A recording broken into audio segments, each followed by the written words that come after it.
setup wise, I think stick with the ball position you've got there. If you want to play about with different trajectories, you can fiddle about, but maybe try and change the club as opposed to just sort of moving the ball too right or relying on this miss. Okay, because before what we had, club going back at this point now, a little bit too steep. So when your hands sort of kind of mid-chest, you see that club face now sort of pointing towards your toes.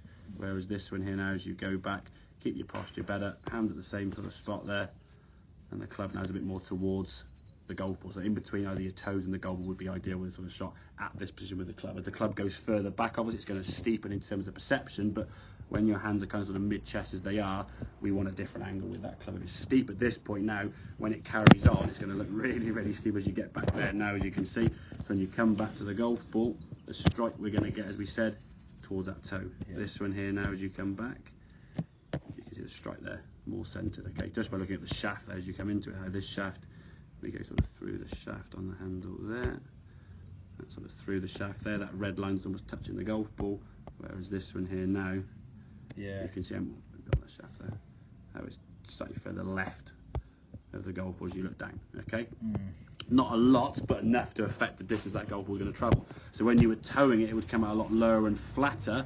So you were hitting a ball 60 yards with like a 75-yard-ish type swing, miss-hitting it. Then when you did strike it properly, it's gone too far.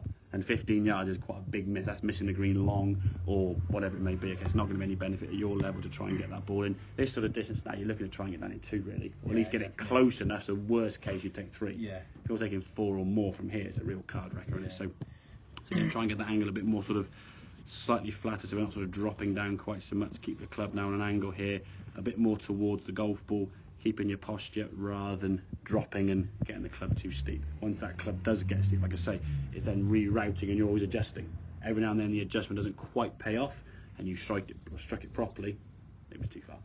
Okay, makes sense? So get a better angle, get that club. Again, always just keep checking that when your hands sort of mid-chest, you want that club as sort of your pitching and your short club sort of more towards sort of between the feet and the golf ball there.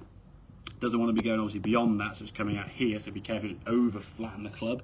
Just get that sensation, we're just sort of keeping the chest up there rather than dropping down. Once you drop with it, the club now shaft's going to get very upright, and then that reaction's always going to be up and then back in. So de-lost the club, you miss-hit it, so you lose spin, which takes the flight off it anyway, so it's that low sort of flatter flight, which you kind of liked, but you were doing it kind of the wrong way. Does that make sense? And when you hit a lot of shots around Whitchurch, as you said, you played over and again, hitting shots, it was something you got used to and you adjusted to it. Then when you play less short shots, then it takes a bit more getting used to it. Okay, so rather than having a method that requires timing and technique to get used to it, just get a better technique and be more consistent with that. So you know, I can swing here to here, I'm going to strike it, the contact at the middle of the club 9 times out of 10. So I know if I swing 60 yard back and through, it's going to go 60 yards, 62, 58 or whatever. The old 1 or 2 might go 55. Not I'm going to try to hit 75 yards and duff it to go 60 yards. Okay? 100%. Good man. Similar sort of thing going on with my irons then? Could be, yeah. Like have a few long shots, have a few long shots with a few long ones. You can see some 6 or 7 iron there. Could be, yeah. Could be the same sort of thing you're doing with your irons.